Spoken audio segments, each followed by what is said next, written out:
Heating and Air Conditioning Weather Center. Hot and humid, sun and clouds today. Thunderstorms gather perhaps by the afternoon, and a high near 90, currently 70. Next news at 8, Chicago's Morning Answer with Dan and Amy continues next on AM 560, The Answer.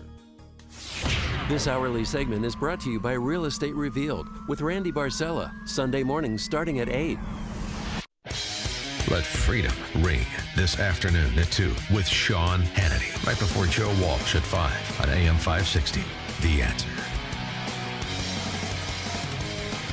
Good morning, Dan and Amy. Do we need a family first movement or just more single moms?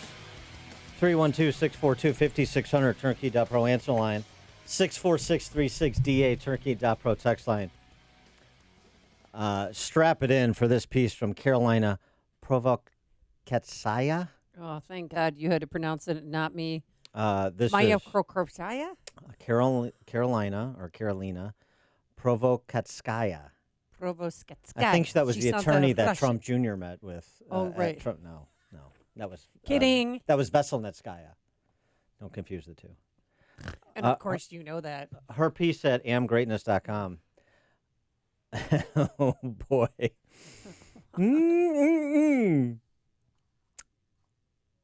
Last week I wrote about the formulaic demise of Taylor Swift. Once a picture of feminine potential, she's now little more than a piece of meat chewed up and spat out by the legal sex cartel that is show business. Her spark has been squashed, and she joins a legion of other blinking drones with vaginas. Oh, boy. One among many damaged, washed-up women who know only exploitation and resentment and replicate it unto oblivion. Call it the wholesome to whore pipeline. Oh, my gosh. She's not mincing words.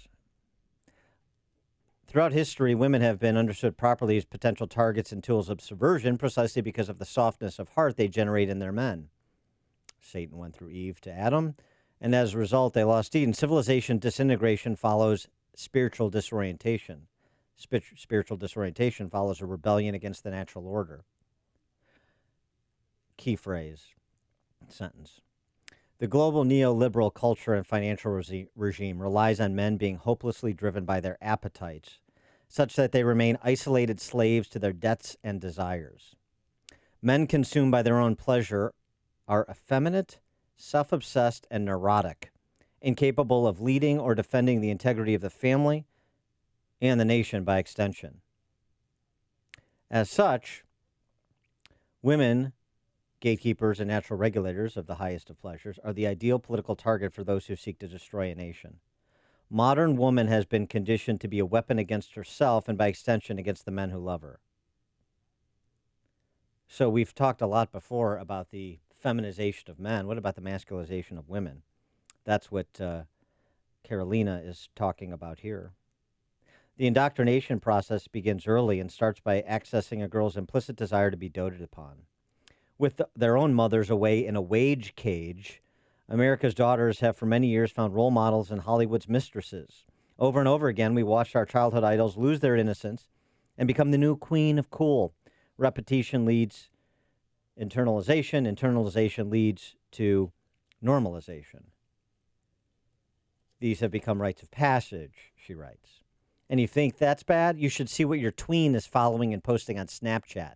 Seriously, have a look. At the same time, girls are groomed by the entertainment and fashion industries to view themselves as sex objects. They are indoctrinated to compete with boys, to outlearn and out-earn their male counterparts. Growing up in modern America, we're saturated in several contradictory messages. Sex is no big deal, but being sexy is ideal. Of course, you should have all the sex you want, but the natural consequences of unprotected sex would catastrophically ruin your life. Babies get in the way of you beating the boys, they say. And besides, boys don't even have the decency to stick around. And even if they did, look how stupid they are. You can't rely on them. You can only dominate them. The net result of this two-pronged approach is the masculinization of women.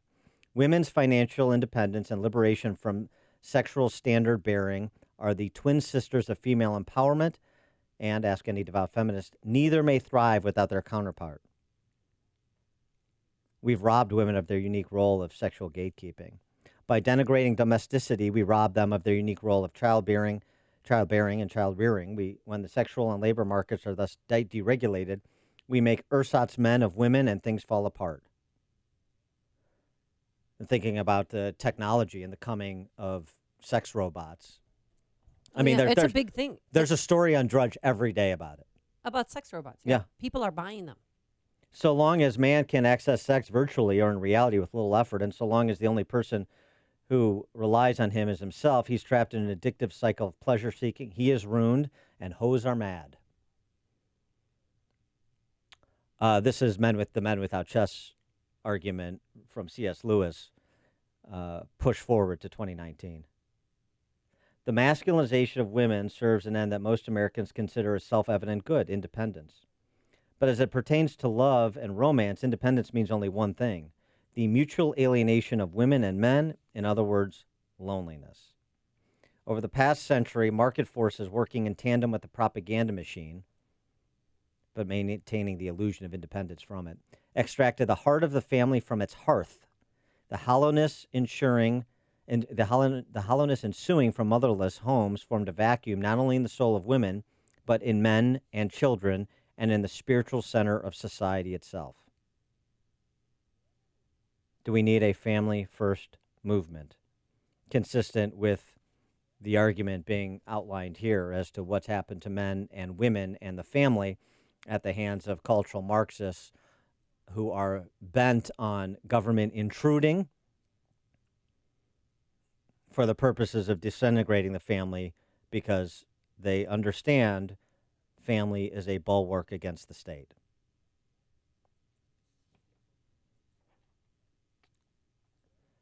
The flip side, oh, by the way, is this piece that couldn't be more timely in the Wall Street Journal over the weekend.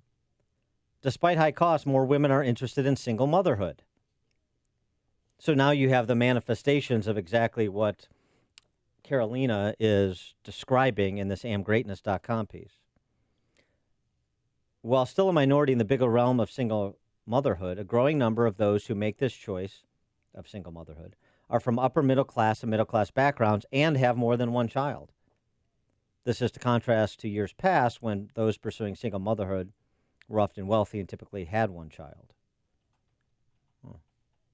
Women's financial position has improved, and so they're making choices. In fact, 2017, 4 in 10 births were to women who were either solo mothers or mothers living with a non-marital partner.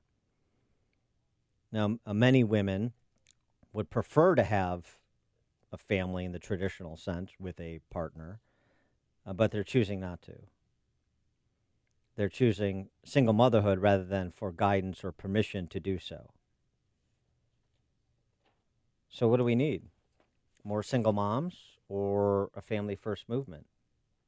312-642-5600, turnkey.pro answer line.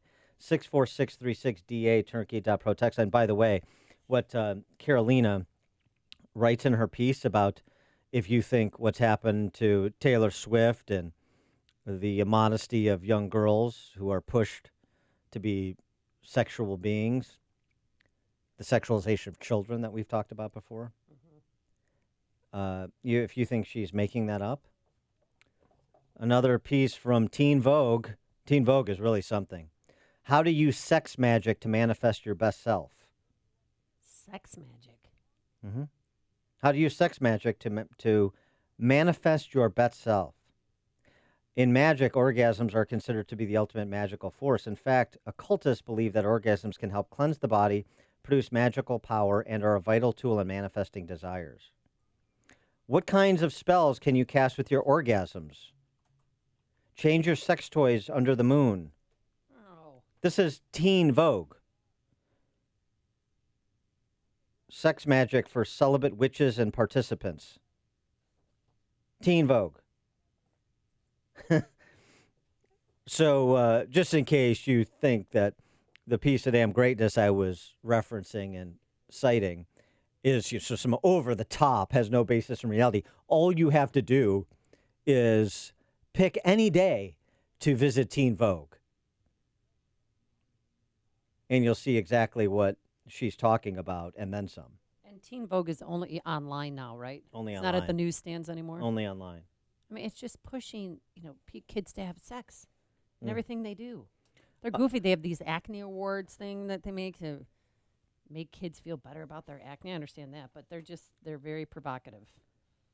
And they're very much into sexualizing children.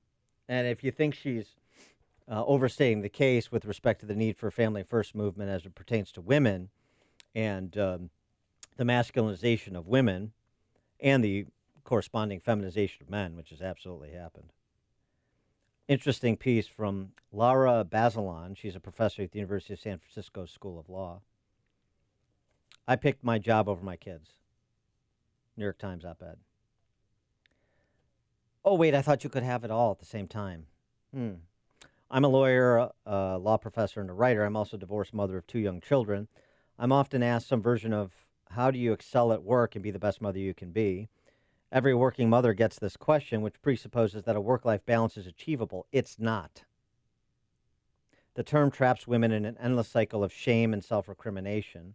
Like many women, I often prioritize my job. I do this because as the head of a single-parent household, I'm the sole breadwinner. My ex-husband, who has joint custody, is an amazing father. My life would be impossible without him, but neither of us pays the other support. My choice is more than a financial imperative. I prioritize my work because I'm ambitious and because I believe it's important. If I didn't write and teach and litigate, a part of me would feel empty. Fine, you're making a choice. But don't delude yourself into pretending you're not. She doesn't. She goes on to talk about the conversations she's had with her kids about being away for high-profile court cases, for work-related matters. She writes, I've missed meetings to take my kids to the park or museum and pick them up early to go to karate class. Recently, I turned down an offer to teach an extra class for a significant amount of money because I didn't want to lose that time with them. But there's always another client to defend, story to write, or struggling student who just can't wait. Here are the things I've missed. My daughter's 7th birthday, my son's 10th birthday, 2 family vacations, 3 Halloweens, every school camping trip. I've never chaperoned, coached, or organized a school event. Ooh. Sometimes She has no idea what she's missing.